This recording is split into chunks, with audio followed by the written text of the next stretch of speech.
Well, hello everyone. I'm Chris here with Telewave Cafe. The trend in the market continues to be fairly strong.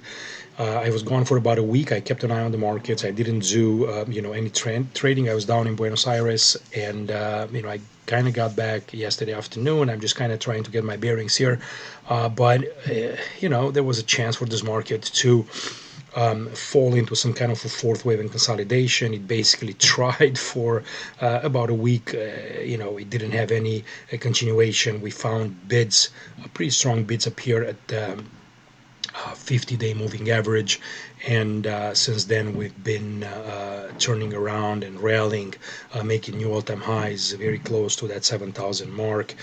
The wave count, it's nowhere near completion. I think it's got a bit more to go in here. We'll see, but we still got to get a decent sideways consolidation, then one more move, I think, before we can say that something deeper, and at this point this might look like it might happen at some point next year. So I continue to remain a trend follower in here. I've been adjusting a little bit my exposure before I left. I had some option positions, some long stock, so I continue to remain focused on the long side. There's no point in fighting this until there is, fairly clear evidence from the market that it's trying to move back lower by breaking some key levels, some moving averages, by creating impulses in the opposite direction. So far, that's not happening. So fighting this, it's a fool's errand at the moment, because you find yourself stopped out over and over again with the market continuing to move. Now, cryptos haven't really accelerated like the equities have done in here, and we'll talk about them here in a second. But the precious metals have been pulling back a little bit. I think they're forming some kind of a fourth wave. We'll take a look at those as well. But overall, I remain, fairly optimistic and just kind of following along, with the trend. So I'm thinking we're still forming a larger third wave, and the market will eventually signal a little bit of a correction here in a fourth wave. Then we'll do one more push, and then we'll see. As the composite, it's on very similar path, if not even stronger. I know we just had earnings, I think, in what was it, Meta, and maybe was it Microsoft, or I think we had somebody else today, but they're pretty sharply down in the after hours, so we'll see what that's going to do to the market tomorrow. We also had the Fed today. They were cut the rates another 25 basis points, and then Jay Powell wasn't that optimistic, I guess, in regards with maybe the inflation and the labor market. So, but I think he's with one foot out of the door, so it's not going to matter. But yeah, I mean, we're continuing to gap and accelerate higher, and who knows, maybe this will become even more stronger as we're moving here into late fall. So semiconductors, again, pretty strong. I mean, Nvidia just pushed 5 trillion mark, and look at the RSI. I mean, look at these candles. There's really nothing here. And sometimes when you zoom back on the weekly, you can kind of see clearly what's happening with the trend. I think we're still in a larger third wave, and until that gets taken out, at least the high of this wave one, well, there's not much to do here but continuing to kind of look on the long side. B wave, once you kind of take this out, I think I put a chart on Twitter, kind of what happens when you break a B wave, and it was, I don't remember the stock, Western Digital maybe, or, and it just kind of ran another 100%, after it kind of broke that B wave top. So, those are good signals.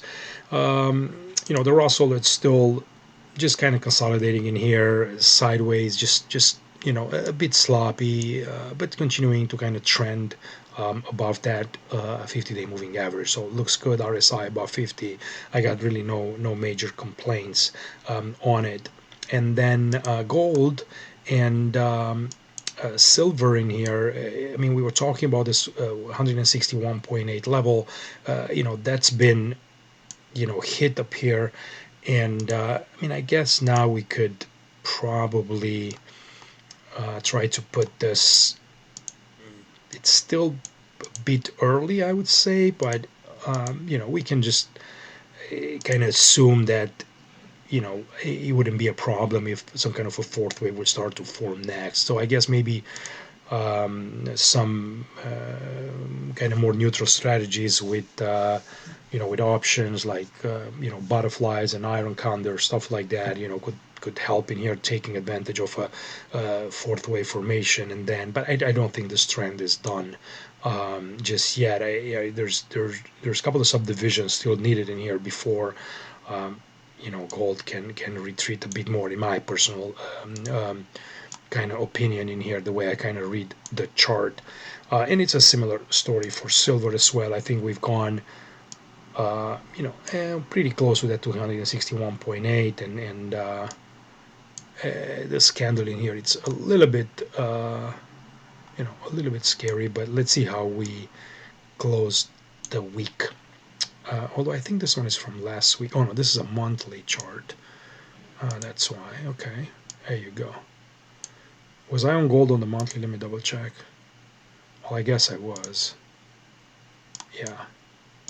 Okay. Well, that's fine. Still, I mean, look, you're coming into the 50-day moving average in here, and this should be an opportunity to kind of play the long side once again in gold. But keep in mind that we could be in that kind of fourth wave type consolidation there. Okay, let me just jump over to Bitcoin in here and see how she's doing. Whole lot of nothing so far. The count, it's still kind of the same in my view. Nothing has changed in here. We're thinking of about an ABC flat, a little bit better seen on the weekly time frames. Um, but it's got to prove itself. Like it's not doing that well. Like it's just consolidating. I mean, if I go on a daily, um, there's really no direction, so I can't really have a strong view on it until it's telling me something more than what it's here. I'm not in a place to guess, but I don't have to do anything, right? I don't have to trade it. I don't have to put my money behind something that's really not working, and that's pretty much directionless in here. So as soon as we're maybe crossing, let's say, 120, there is not a whole lot to do. Maybe, I would.